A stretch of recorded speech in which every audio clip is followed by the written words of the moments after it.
Hello YouTube, Real Shooting here, and as you can see from the title, in today's video I'm going to be talking about different lures to use for bed fishing bass. We're coming up pretty close to bed fishing, at least here in like southern Texas. It's going to get warmer here pretty soon, so that's when the bass are going to start going shallow. I believe if you're in Florida, the bedding bass, the bass are already bedding. That's one of the things that I've seen on people posting on YouTube talking about that early January and February, you can already see the bass bedding. That's because the temperatures there are much higher earlier in the year, and they stay pretty warm there throughout the year anyways. They don't really get that cold in their winters. But I'll show you what I have caught many bedding bass on. That right there, it's the little 6 cents. They're hybrid jig. That's what I use for bedding bass. But we're gonna go to the table and I'll show you a couple of different options, and I'll tell you how I fish this and what I fish it with. You guys stay tuned. Alright you guys, so like I said, that jig right there, that 6 cents, I believe this color, I still remember the color. I haven't fished this jig in a while. It's called Dark Proof. This is the 6 cents hybrid jig. Now if you're gonna fish jigs on bedding bass, you want to make sure it's one that has a flat head. As you can see, when this jig just sits there, it's not gonna tip over. It's gonna stay standing up straight up on that little flat head that it has. I believe this one here is either a 1/2 ounce or a 3/4. I really do believe it is a 1/2 ounce though. It is a bit heavier. Now if you have a heavier one, it is going to be easier to drag. But just remember, when you're flipping across the bed, let's pretend the bed is here. You want to cast way ahead of it and bring that lure into the strike zone where that bedding bass is. If this was the bass, I want to cast way over here and sneak up with the lure to where that bass is going to see it. When that bass sees it, they will go nose down on that bait, or they're not interested. Sometimes they'll even just swim away and look at their bed from afar.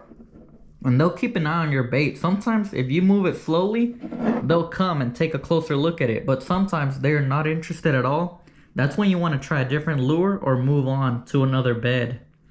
Sometimes when the bass are bedding, if they've already been caught, they're probably not going to bite your lure. You can end up wasting over an hour fishing trying to catch that bass. But there are times where the bass are very aggressive. Maybe they haven't been caught yet. Maybe they haven't laid the eggs yet. They're going to be defending that bed. I believe it's the male. If you see 2 bass hanging out on a bed, the female will leave, but the male will constantly attack at whatever you're throwing in front of them. Sometimes they'll pick it up and move it off to the side. You will see that. I've seen it many times with a jig. I like to fish these with trailers. I don't fish the jig by itself just like this. I normally always use these. I have a couple other packs. I should have got a different one, but this will work right here. This is the Strike King Rage Craw. I like these little craw trailers.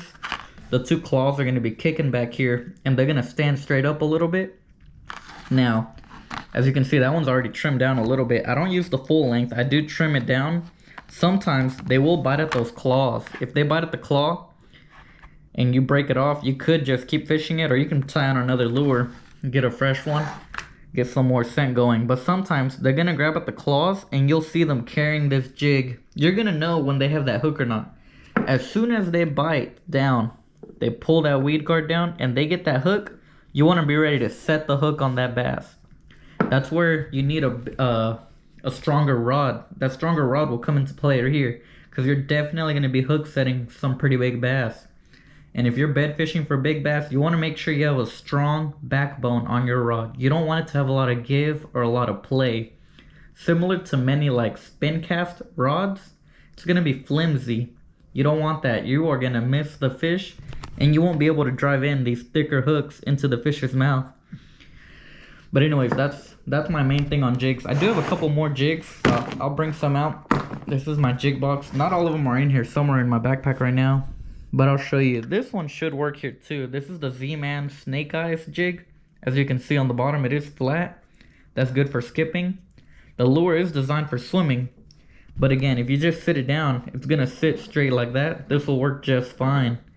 That's a little green pumpkin here. This one's like a greenish, bluish, and black. Pretty nice colors. Very dark. Now let me pull out one of the swim jigs. It does look like it'll stand up on its own, but it is much thinner on the head. But as you can see, the bottom of these, they are pretty flat. That's the 6 cents swim jigs. I could probably do this too And one thing to note is the gauge on this wire hook right here. It's definitely a bit thinner than this one here, this heavier jig. A heavier jig is gonna have a thicker wire gauge hook to drive into them. So if you're fishing with a thinner one, it might be easier to set the hook. But remember not to have your drag set too tight. You can definitely bend it out on a big one if you tried pretty hard on a very hard hook set. Sometimes you just need to sweep the rod. A sideways pull will get the hook in them, and that's all it takes. Nothing too strong. Oh yeah, here's another option. Oh, I'm getting that hook in my finger. Oh, I thought I had another one. Actually, this is a little... Yeah, that's a football head jig. That'll probably work too. I've caught many bass on this football head jig. It's been doing it for me on the recent videos. That's a good one. I was gonna say, here we go. We do have one up here. A small finesse jig will also do it. If they're not biting those bigger jigs, you definitely want to downsize. And I'll go on to a different bait here in a little bit, talking about a downsized lure, which I just saw I didn't bring with me. I'll have to grab it real quick. But anyways, a finesse jig, similar results, but downsized. So it's gonna be a smaller jig, smaller profile. I fish it with these little chunks. This is a little chunk trailer. You just put this into that hook and you're gonna have two little claws kicking in the back. I believe I got these in like a mystery tackle box, and I was like, when would I ever use this? But I do use them fishing those small jigs. They work for little trailers. Let me go get the next lure and then we'll keep going with this video. Alright you guys, I got the next lure here. This is one of the lures that did it for me last time too, so this is another option. This little 6-cent stroker craw or any small Ned rig style lure, that's another trick I found out on my own last year when I was bed fishing. There was a certain bass, when all the other bass in the pond would bite the jig, this one for some reason would not. I could not get him to bite the jig at all. He would just look at it or he would swim away. He would not go for the jig at all. When I went back to my backpack, I decided to retie my lures and I put on a Ned rig, one of these little stroker craws. I said maybe if I downsize to this little craw, he'll be interested. And what do you know, as soon as it lands, the bass comes over and tries to get the Ned rig. And as soon as he inhaled it, it only took a couple of casts too, I remember. I probably threw it like once, maybe 2 or 3 times, maybe on the 3rd or 4th. He came over and picked it up very quickly. I set the hook on him and he took off. But I did have him hooked, so I was able to bring him in. Pretty good bass. I want to say it was probably around 2.5 pounds maybe. But still, that was a pretty good thing to know right there. I learned something new, that sometimes you can use also the Ned rig to fish for bedding bass. Let's keep going with the lures. So like I said, on the jigs, I use these trailers. This is also another trailer I use. That's the Guggenbait's Bandito Bug. This is the regular size. I also use the juniors. That's a good thing to have. You could probably fish it on its own too on a Texas rig. But another lure that many people like to fish for bedding bass on Texas rigs is going to be a lizard. So here I have a Green Pumpkin Z-Man lizard. I got the Zoom 6-inch black lizard and the Zoom watermelon candy lizard. Now I've never caught a bedding bass on a lizard, but people do say it works. I could definitely try it out this year. I might have to carry a couple of these with me just for when I see a bedding bass.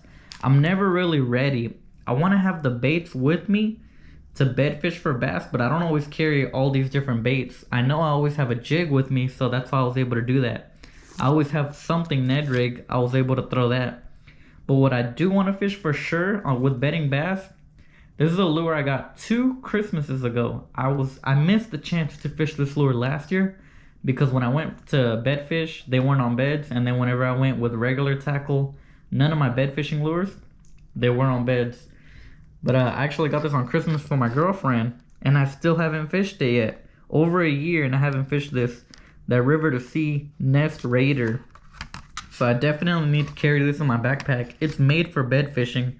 As you can see there, Nest Raider is the name, bed fishing is the game. It's a little salamander lure. I really want to see if a bass will bite that. And there's the model. It says it's 3/4 of an ounce. I'm pretty sure I have to fish this with my braid rod. It's definitely going to be hard to set the hook on those fish. That is a thick hook. Hook number 3, sinking action, extra long shank and strong, River to Sea. It's a 5-inch lure, and again 3/4 ounce. Nest Raider, it's called 03 Cow Tiger. That's pretty hard to get that to focus. But anyways, it's a little black and yellow salamander. This is what I want to fish for bedding bass with. I want to fish this, and I want to fish the lizards. This is also another one I haven't got the chance to fish for bedding bass with, but I've seen this on YouTube before. Greg Blanchard uses these a lot on bedding bass. You just put your hook on here, like about a 4-aught EWG, I believe, and you just cast this out onto the bed, and this little bluegill imitating lure is gonna kick those little legs right there, and the bass should inhale it. They do not like to see little bluegills on their beds because they believe the bluegills come over to eat their eggs. They will definitely scare them away, and they will bite them if they have to. So this is the little Big Bite Baits Buzzing Warmouth. I'm trying to see it right here. Watermelon Red Ghost. It's a 4-pack. I still haven't fished these, so I definitely want to do that. But that's pretty much it for today's video, you guys. So we got the Buzzing Warmouth, the Nest Raider, some Guggen baits, and Strike King craws as trailers for my jigs. Like I said, I fish jigs on beds, but I do want to try a couple different things. I want to try that salamander. I want to try the warmouth, maybe some lizards. But if I have to, I'll go back to the jig. I'll go back to the Ned rig. Hope you guys are ready. I'm ready. I want to see these bass on beds. Hopefully we can get some good videos coming out here pretty soon, because I'm pretty sure the weather's warming up and these bass will be on beds soon. We should be catching some big ones. My last PB, I believe it was like 4 pounds, 11 ounces. Somewhere around there. It was caught on this jig over here that I just showed you guys. I do remember that day I was fishing for that bass for a while. And when he finally bit the jig, that big hook, you get it in them, they're not coming off. That fish was not coming off. Pretty good lures right there from 6 Cents, the Divine Hybrid Jig. Anyways, I hope you guys enjoyed today's video. If you did, please give it a thumbs up. Thanks for watching. Comment, rate, and subscribe.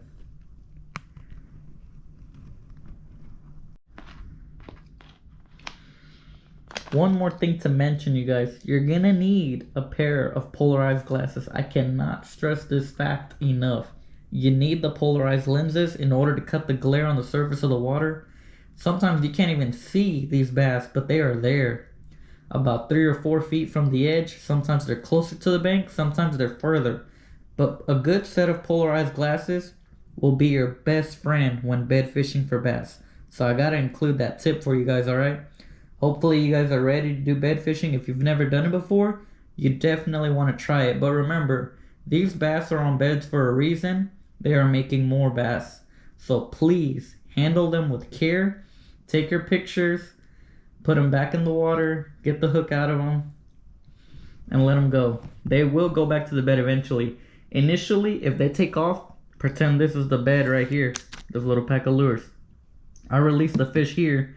This is the water's edge. I release him here. He's going to take off. Sometimes they don't go right to the bed, but eventually they will come back. Just leave the spot. Don't try to catch them again. Leave them alone.